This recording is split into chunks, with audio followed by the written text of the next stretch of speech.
The mine is on the other side of that ridge over there, about 30 kilometres away.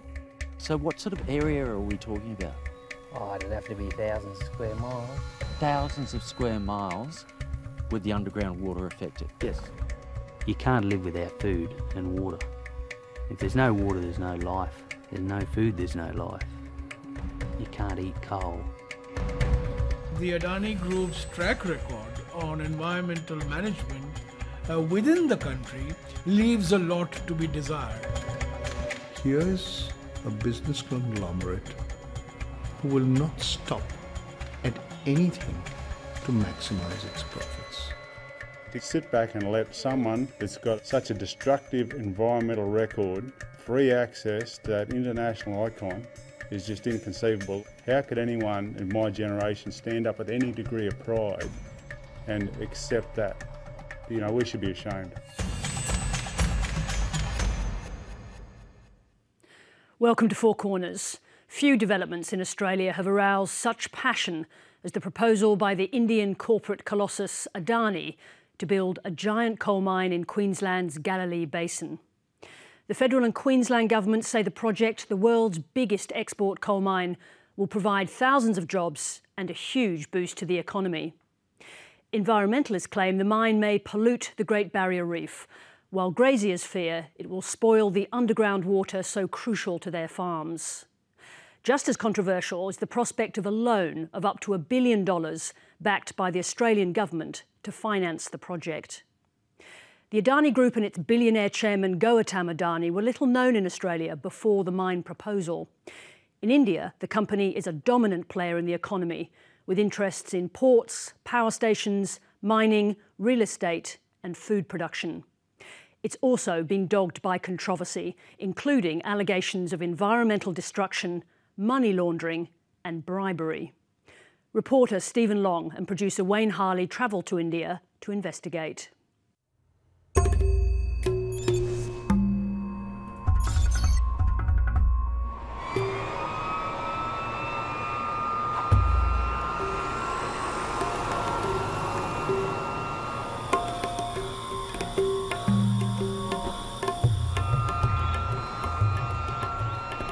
I feel sick because Adani is heartless. They have flouted all possible regulations. They have their compliance has been pathetic. Stanislas Correa is 6 years old. He's struggling to breathe. There's coal dust in his lungs. We close the windows that the dust doesn't come in. Even then, my younger son, Stanislas, gets up in the morning and vomits all cold out. He vomits up Yes, coal. The Correa's oldest son, Sherwin, has also been plagued by ill health from coal pollution. As a young boy, I used to get these repeated, cold, running nose and all that. And my parents had to take me again and again to the hospital. I still suffer even today, and my classmates are suffering. The minute we went out of town, might be Kerala, Delhi, they were perfectly normal within 2 days. On our return back, within 2 days, it would start again. The Correa family live in Vasco da Gama, a city built around one major industry, a port. The giant Indian conglomerate Adani has a large coal berth here. I would call coal as the curse on Vasco, because it is the pollution, the air pollution has been so rampant. There are so many people who have been facing health problems. Adani's coal berth is not the only one or the only cause of Vasco's poor air quality. But Adani has had a running battle with the pollution watchdog since it began operating nearly 4 years ago. The Pollution Control Board issued a show cause notice as to why Adani's operation should not be shut down. The sick children's father, Savio, happens to be an environmental lawyer. They have now passed an order. He's been collecting evidence on Adani's pollution and its violations of licence conditions at the port. On 14 occasions out of 24, the values of particulate matter exceeded the permissible limits. And wow, that's quite a lot. Absolutely. The well-to-do of They can go out of Vasco, they can build flats out, but what about the poor? In a rundown district of Vasco, Dr. Barban runs a busy hospital and general practice. Each day he treats the sick, the poor and the victims of airborne pollution. In my practice, I find at least 22 to 25% of the patients who come are with the respiratory disease, high number. And this goes from adult, middle this thing, to children. And children who are suffering are badly suffering. Adani denies that it's polluting the air. But just 2 months ago, a report by the State Pollution Control Board found otherwise. The report said that emissions of tiny toxic particles were consistently high in the port area, with highest levels in berth 5A and berth 7. Berth 7 is Adani's operation. Coal is the one which particles remain and they go and stick in the lung air cells. It is like smoking a cigarette. In a death of a cell which takes place in the lungs, in a tissue, is permanent damage. 2 years ago, the Pollution Control Board ordered that mounds of coal be no more than 5 metres high. Adani refused, saying this wouldn't be economic or practical. When we were there, some of the coal was piled higher than a 15-metre fence designed to stop the dust blowing into town. I have seen from my own experience coal being stacked up to 12 meters at Adani's port regularly. For this family, it's not just a debate on rules and regulations. It's about the health of their children. It will be very bad to see him suffer. As a mother, I have no words to say how bad I feel for the child. And if I feel bad for my child, there are so many mothers who also feel bad for their children.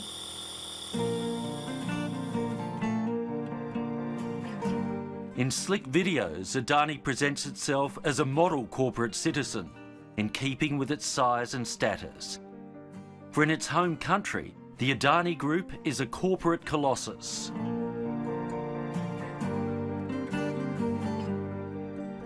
He's the biggest generator of electricity in the private sector, both coal-based as well as solar energy.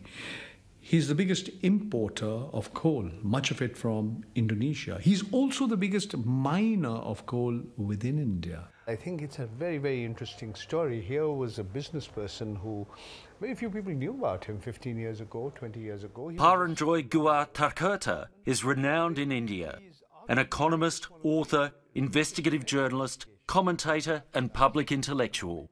And I find it really fascinating that here is a person who nobody knew 15 or 20 years ago, whose rise has been truly meteoric and who, sort of in some more ways than one kind of epitomizes the working of the nexus between big business and politics. He's completing a book on Gautam Adani and his business empire. Today he's not just one of India's richest men, he controls key sectors.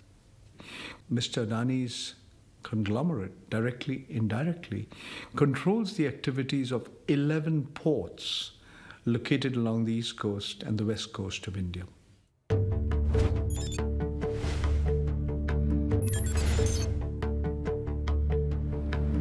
At more than one of those ports, the Adani Group has allegedly behaved in a manner entirely inconsistent with its corporate rhetoric. It's a 3-hour drive from Vasco da Gama in Goa, across the border to the southern Indian state of Karnataka, and on to the port town of Belakeri. Today, Belakeri's a sleepy little fishing village, but look closely and you'll find the rusty remnants of an iron ore loading facility, once operated by Adani. Here, in 2010, the Adani Group's role in one of the biggest scandals in India's recent history was exposed. An otherwise minor port on the coast of Karnataka, Belakeri, tossed into headlines as it emerges as the centre of what could be the biggest mining scam in the country. 7 years on, it stands as an ugly reflection on corruption and greed. This is what remains of Adani's port at Belakeri, clearly derelict now, but in its heyday, the heart of a massive illegal operation. Nearly 8 million tonnes of iron ore was illegally mined, then illegally shipped out of the port here, much of it through Adani's terminal. A report on the affair called the iron ore export scam a mafia-type operation.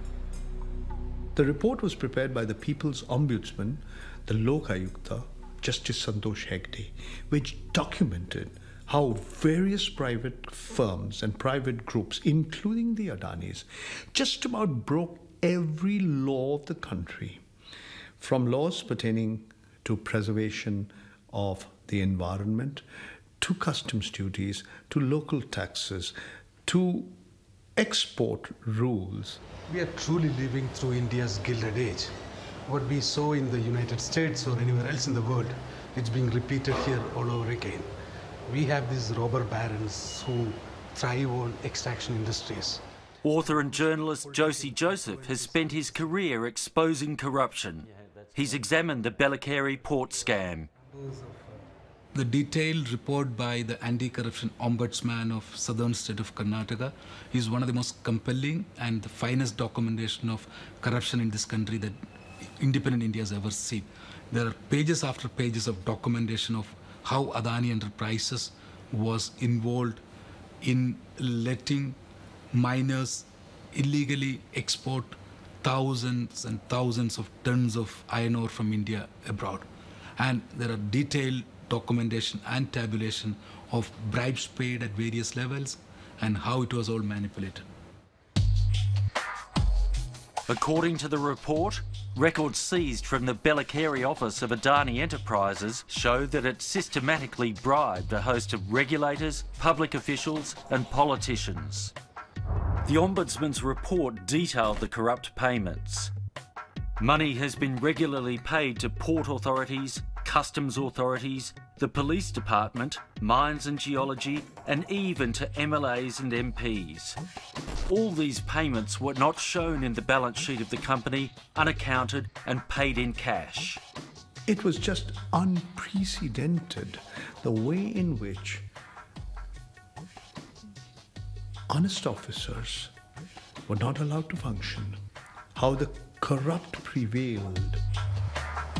No charges were laid against Adani Enterprises after a subsequent criminal investigation, and Adani denies any wrongdoing. We did not pay bribes, and there is no reason for us, there is no rationale for us as a service provider to pay bribes to export illegally mined iron ore. But the Ombudsman stands by the allegations in the report.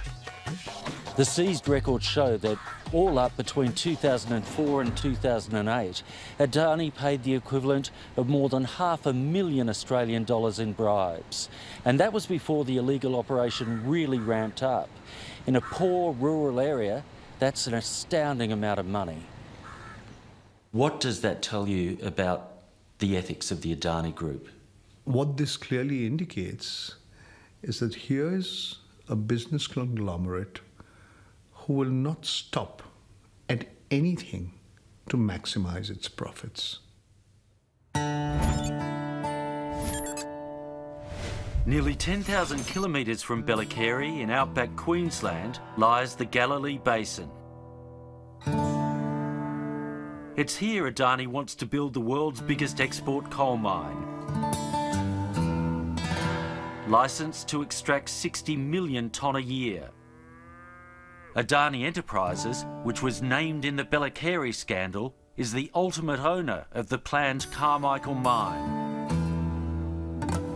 Our father came here at the end of 1946 and lived here until he died a few years back. And my mother's family, they come from the property to the north, and they came in the 1870s.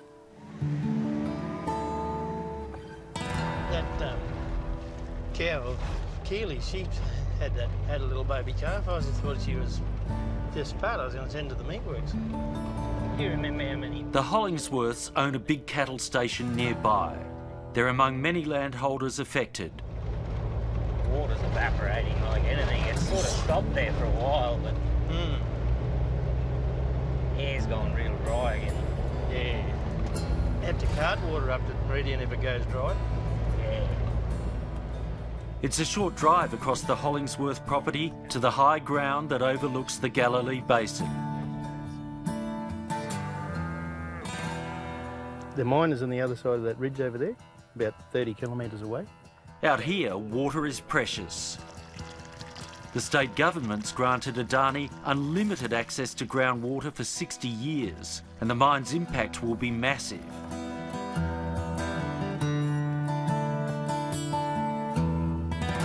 So what sort of area are we talking about? Oh, it'd have to be thousands of square miles. Thousands of square miles with the underground water affected? Yes. 34 landholders have been told Adani's mine could diminish their water supply. They've told us that it'll lower our bore levels by about 20 centimetres, and the amount of water that we can pump out of the bores will be less, and they're not really certain of what the effect on the water quality will be, because the water will be flowing through rock faster and it could dissolve minerals and salts into the water.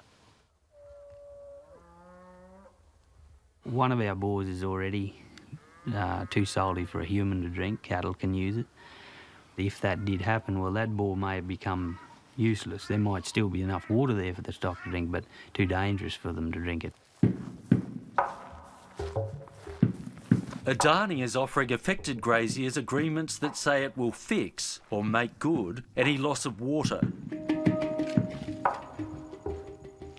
They would have to prove Adani was responsible for the water loss. The thing with underground water is that once you affect the stream's flow through the ground, especially with a mine, then that's forever. Like when the mine's finished and there's a hole in the ground left, those bores won't come back up. So it's a permanent impact on the entire area. You can't live without food and water. If there's no water, there's no life. There's no food, there's no life. You can't eat coal.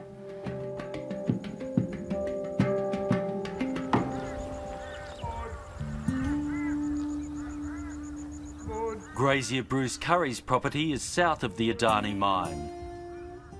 He's been fighting plans for coal mining in the region for years because of concerns about its impact on groundwater. The Galilee Basin is part of the feed into the Great Artesian Basin, and when you consider that the Great Artesian Basin is like the Barrier Reef, it's an international icon. For us as stewards of that asset to sit back and let someone that's got such a destructive environmental record free access to that international icon is just inconceivable. Like, how could anyone in my generation stand up with any degree of pride and accept that? You know, we should be ashamed. 6 months ago, Curry travelled with a delegation of conservationists to Adani's home state of Gujarat. I spent a week looking at the Adani operation, the impacts, and what I saw is just devastating. To talk to, I think I spoke to representatives of about 8,000 fishermen. There was about 4,000 primary producers and about the same of small-scale salt harvesters. And nowhere did I get a positive report about the impacts on their livelihood.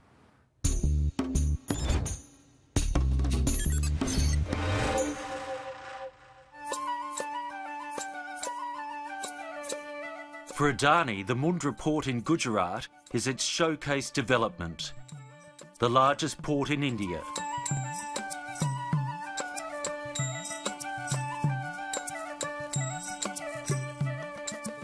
If you believe Adani, its environmental record is impeccable. Adani is recently recognized as a green port.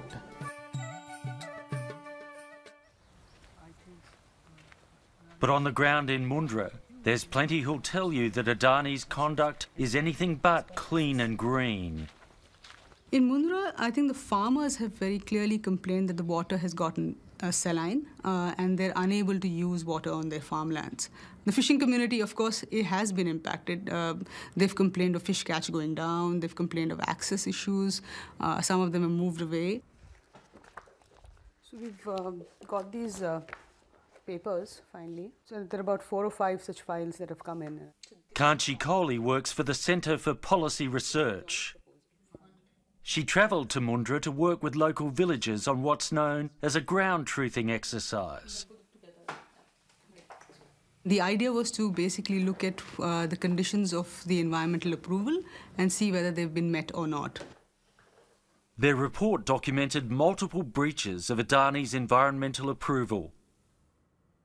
The approval said mangroves should not be destroyed while the port is being constructed. There was massive destruction of mangroves. The approval condition said that sand dunes should not be destroyed. They were destroyed. Creeks should not be filled up. Creeks had been blocked and filled up. Access to the fishing vessels to their fishing harbours into the sea should not be cordoned off. That had happened. So these were very clear, obvious violations that people could document themselves, that were visible on the ground. The Environment Ministry in its show cause notice questioned Mundra Port on its large-scale reclamation of creeks using dredged material, destroying mangroves and constructing a township, airport and hospital without a coastal clearance. Jairam Ramesh, an older statesman of India's Congress Party, was Environment Minister at the time. He commissioned a separate report by an expert committee. The report found not accidental violations, but it found willful violations, deliberate violations, and also very worrisome. What it found was an attempt made to actually gloss over the environmental impact and minimize what was clearly a major environmental impact. Adani denies that it was responsible for the ecological destruction and violations in the port of Mundra. See, I would rather believe a committee that had gone, it had independent men and women of proven integrity, credentials. They went, they talked to people, they saw what was happening, and they gave a detailed report. It's hard to believe that the only player in the area since the early 2000s who's doing massive port and railways development in the area is not responsible for this, because there is no other player. So the denials are absurd. Yes, it is. The state's highest court found even more extensive breaches. It ruled the entire area had been developed without any environmental approval from the national government. What kind of development are we talking about? 2 or 3 ports, individual petrochemical units, other units that were all operating within the special economic zone. All of them were technically operating without individual approvals, as well as the entire special economic zone having an approval. A port? A petrochemical plant? Yeah. I understand an airport and a township developed without any environmental approval? That's amazing. Yes, it is.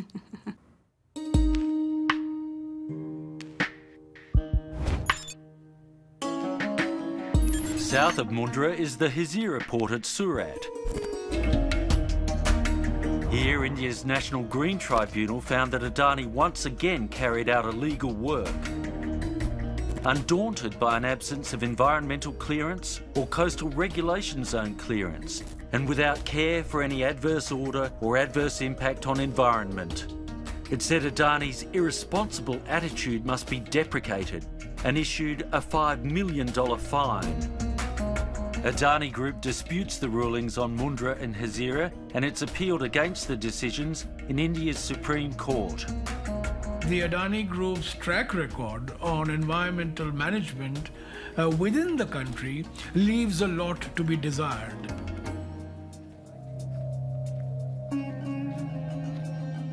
We went to Gujarat to see for ourselves. In Mundra, Adani dug up this common land used by graziers for its port development. Graziers told us about a spate of stillbirths among the cows and buffalo. They blame fly ash from Adani's coal-fired power plant for contaminating the land. We didn't get to see much else. Not long after, we were confronted by Adani security and told to leave.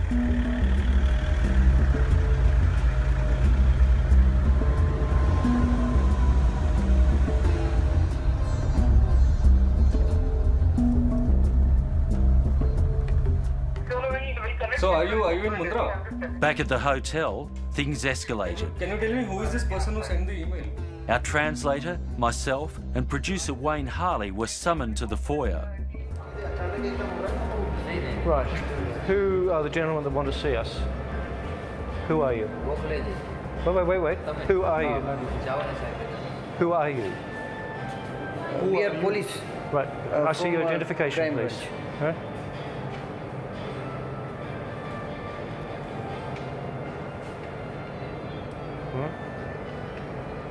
Mr. Jadeja? Yes.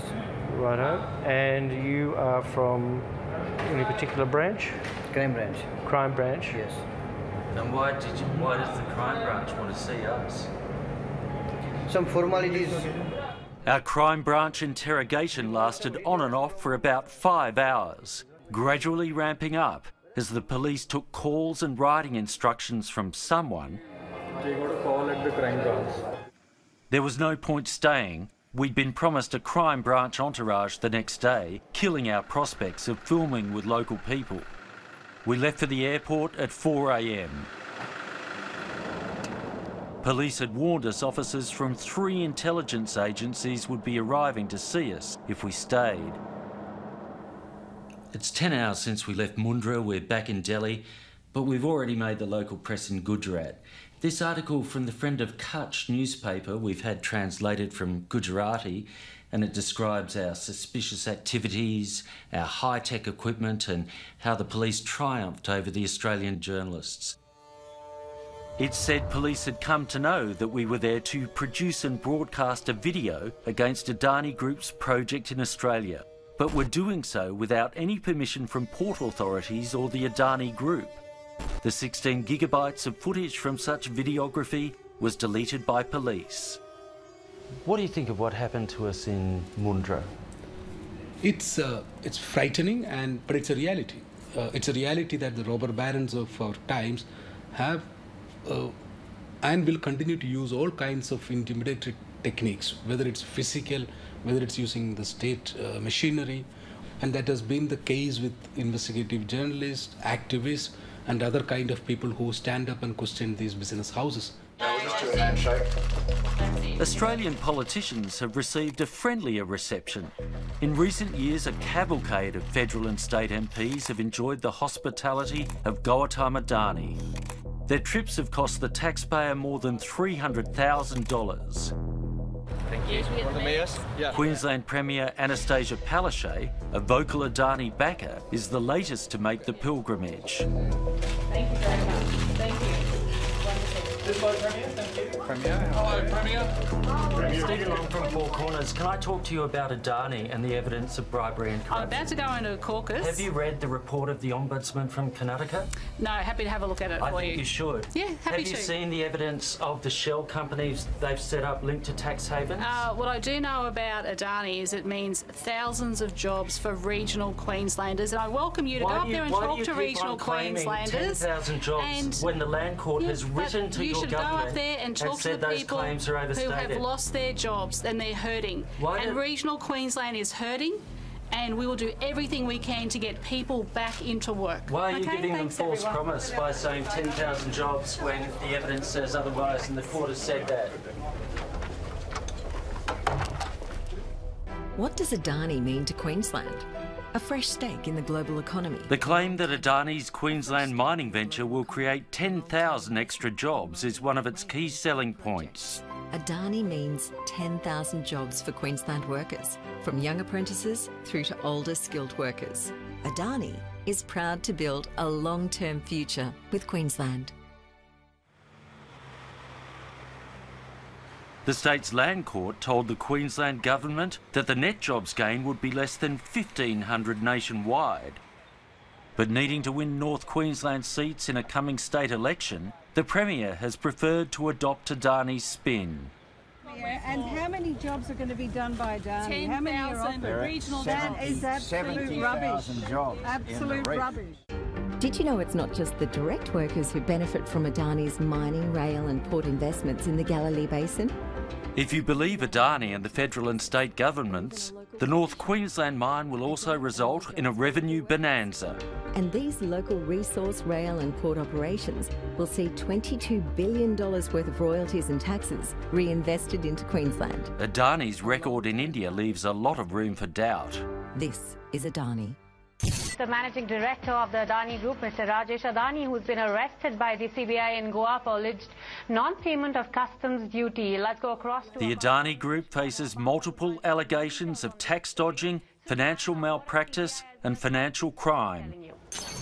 In the last few years, there have been a number of show cause notices issued by the Directorate of Revenue Intelligence, which is the investigative wing of the Department of Revenue in the Ministry of Finance.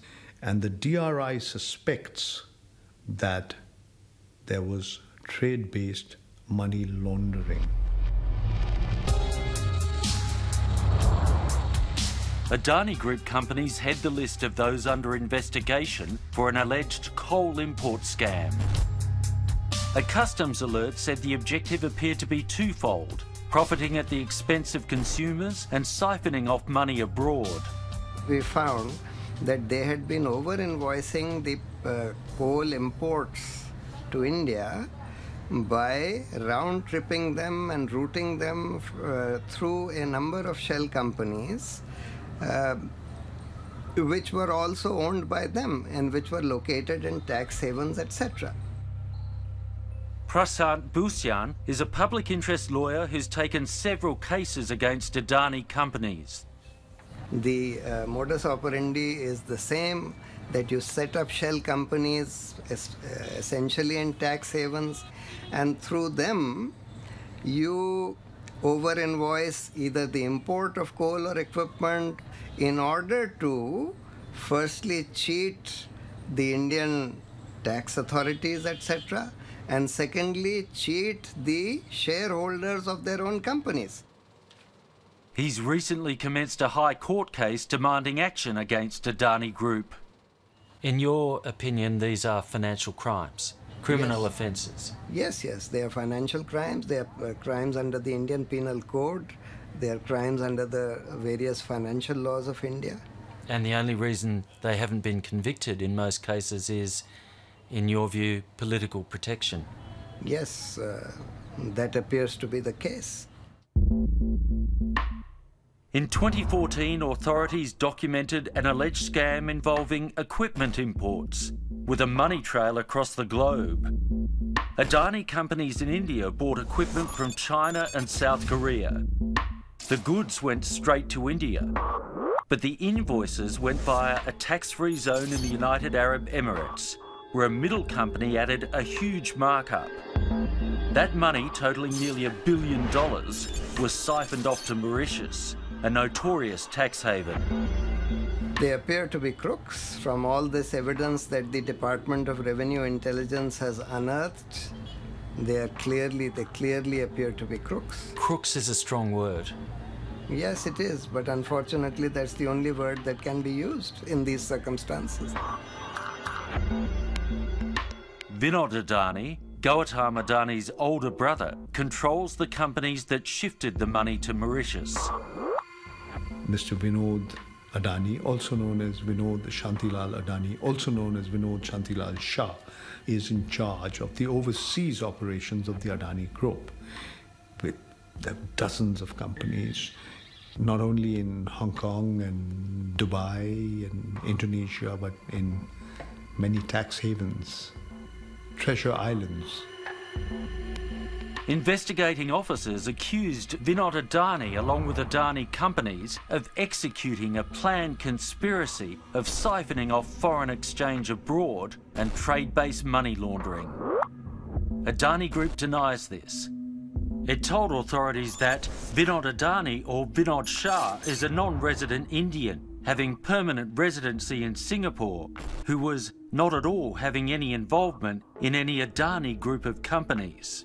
It's absurd to say that Vinod Adani is totally independent of Gautam Adani when the two of them have ownership structures that are clearly connected in Singapore and through the Cayman Islands and through multiple business dealings. To suggest that they're independent businessmen when they are brothers and they've been working together and they're major shareholders in the whole Adani Enterprises vehicle is absurd. But in late August, another official said the power equipment case against Adani should be quashed and set aside, accepting Adani's assurances it had done nothing wrong. That finding is being challenged in Delhi's High Court. To say the least, the order looks slightly bizarre and absurd. The order has been issued by the authority without listening to the very investigating team that has done the investigations. It's a one-sided order. The investigations have big implications for Australia. Australia's Abbott Point coal terminal is owned in tax havens via private companies controlled by Vinod Adani, aka Vinod Shah. I think there is a national security issue here. It is one of our biggest ports. It's owned in this opaque structure through multiple tax havens. The sole director in Singapore is Vinod Shah, and Vinod Shah is under multiple corruption and tax fraud inquiries by the Indian government, and yet here we are with a port, one of the biggest ports in Australia, controlled by Vinod Shah. Adani has an extraordinarily murky and complex corporate structure in order to conduct what, in a way, is really quite a simple series of projects in Australia. Adam Walters has been piecing together Adani's opaque web. Singapore. His research shows potentially billions of dollars from the Carmichael mine could be siphoned off to tax havens via companies controlled by Vinod Adani. Adani's planned railway is the conduit. So there's $2 a tonne payment from the mine into one of those railway trusts, and they can skin it either way. They can shift that money via Singapore to the Cayman Islands, or it can be shifted directly to the British Virgin Islands. Yes, Adani has put in place a structure which allows them to take any profits that are made on the rail project in Australia and directly distribute them to the notorious tax haven of the British Virgin Islands. Yeah, this murky structure. Yet the Commonwealth and Queensland governments want a federal government fund, the Northern Australia Infrastructure Facility, to finance the railway with a loan of up to $1 billion. So we know they've got a $2. If I was the Australian government and I was considering giving a $1 billion loan to enable a rail project, I would be very concerned by what appears to be a corporate structure that is designed to maximise profits in tax havens and has as a sole director of the intermediate companies somebody who has been under investigations for very serious financial offences in India. Josh Frydenberg, good morning, welcome. Nice to be with you, Barry. Do you think the Adani mine will ever go ahead? I do, and the Carmichael project... In Australia, we're told the coal from Adani's Carmichael mine will free millions of people in India from energy poverty.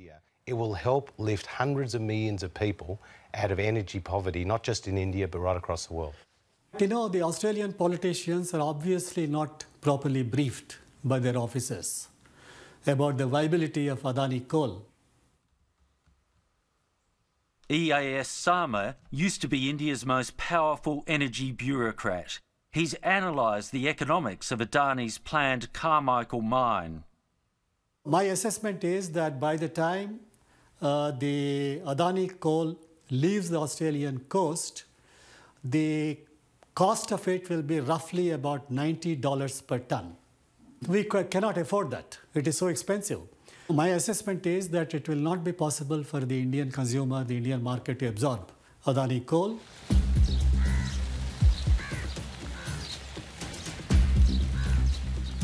Adani's Mundra power plant is meant to take coal from the Australian mine, but it's hemorrhaging money. Adani's trying to offload it for next to nothing. The Mundra power plant has been put up for sale by Adani Power's management this year for ₹1. They've acknowledged the power plant is financially distressed, it's loss-making, it's been losing money for 6 years, and the power plant is unviable, and Adani management have acknowledged that. That's 2 cents. ₹1 is 2 cents. 2 cents, a $5 billion power plant. It is the largest import coal-fired power plant in the world, and it is clearly unviable. Adani's Abbott Point coal terminal in Queensland is also facing serious financial challenges. It's saddled with extreme debt, more than Adani paid for the terminal. I've never seen a corporate structure like this in 30 years of financial analysis. So both the port and the mine have massive negative equity. I've never seen a corporate structure so focused on debt with so little equity, or in fact negative equity everywhere you look. In the next year, Adani needs to refinance $1.4 billion in debt for the port, and more than $2 billion by 2020. It's struggling. Adani's Carmichael mine has been shunned for finance by banks worldwide. Unless Adani can make the mine happen, its entire Australian foray may be a house of cards. Adani has damaged the value of his port in trying to free up port capacity for the mine. So if the mine does not go ahead, Abbott Point is actual collateral damage, and the damage is very significant. Absolutely. It's a reciprocal relationship. If the mine doesn't go ahead, the port can't be refinanced, and the mine can't go ahead without the port. And this explains, I believe, why we are seeing such a personal connection to the Australian projects and such intense lobbying from the chairman of the Adani Group for the Australian projects to go ahead, because he is personally, financially dependent upon those projects. And indeed, if they do go ahead, he stands to make potentially billions of dollars of profits in Caribbean tax havens from them doing so.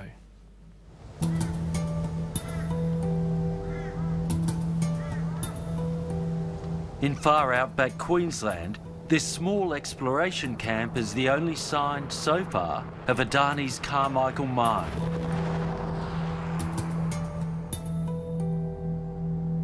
It might not look like much now, but Adani reckons that work on the giant mine here is going to begin within weeks.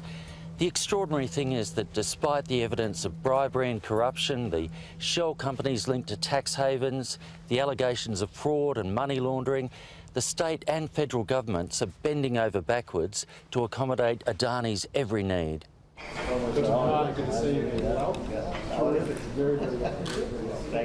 Australia's Trade Minister Steve Chobo met Gautam Adani in Delhi in August.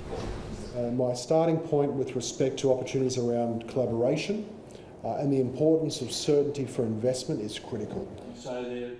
Within weeks, he announced a rule change that for the first time lets a government agency, the Export Finance Investment Corporation or EFIC, fund domestic mining projects. Make no mistake, I'm absolutely committed to broadening and deepening the trade and investment relationship between India and Australia. Thank you, ladies and gentlemen. Thank you. Okay. The change opens the way for the government to make EFIC either partly bankroll Adani or guarantee loans from private banks. I think this is an act of desperation by our federal government. Adani's Carmichael project is not bankable by private financial institutions. We've seen every major bank in Australia rule out financing. We've seen major insurance companies rule out financing. We've seen offshore banks rule out financing. It will only get financed if the federal government provides a massive taxpayer subsidy.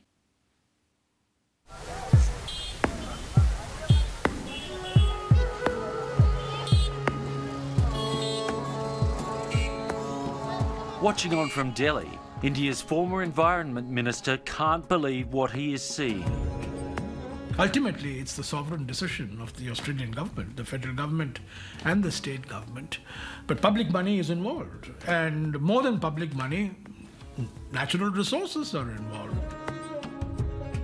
I'm very, very surprised that the Australian government, for whatever reason, has seen it fit to all along handhold Mr. Adani. So my message to the Australian government would certainly be, please demonstrate that you have done more homework than has been the case so far. Four Corners has been requesting an interview with the Adani Group for several weeks. We received no response until late last week when Head Office sent a statement denying all allegations of wrongdoing and saying Adani Group is an absolute and religiously law-abiding organisation. The statement is on our website. Next week, we investigate the unfolding scandal over the chemical contamination of water supplies in Australian communities. See you then.